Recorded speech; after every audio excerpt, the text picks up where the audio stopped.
Science આગળ વધે છે તથ્યોના સંશોધનથી, અને જો સમાજ એવો થઈ ગયો છે કે તે તથ્યોની જગ્યાએ કલ્પના અને અંધશ્રદ્ધાને મહત્વ આપે છે, તો કહો એ સમાજમાં સાયન્સ આગળ કેવી રીતે વધશે?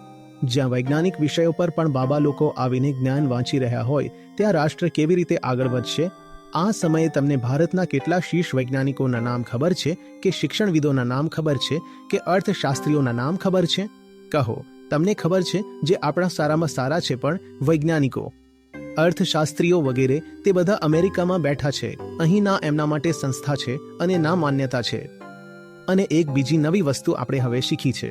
કોઈ આપણને અરીસો બતાવે તો ફટાક દઈને એને કહો એન્ટીનેશનલ, રાષ્ટ્રદ્રોહી છે. આ રાષ્ટ્રદ્રોહી એક ખૂબ જ અભણ પ્રકારની ભીડ છે, જે ભારતના રાષ્ટ્રીય જીવન પર છવાતી જાય છે અને તાકાત એની બસ વધતી જ જાય છે.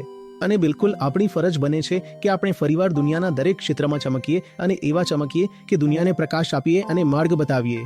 પણ તે બધું કરવું નારાબાજીનું કામ નથી ને, ધ્યાનનું કામ છે, મહેનતનું કામ છે. એક લાંબા સમય સુધી ધીરે ધીરે સંસ્થાઓ વિકસિત કરવી પડે છે. સમાજમાં એક નવા પ્રકારની વિચારસરણી વિકસિત કરવી પડે છે. ત્યારે જઈને કોઈ રાષ્ટ્ર આગળ વધી શકે છે.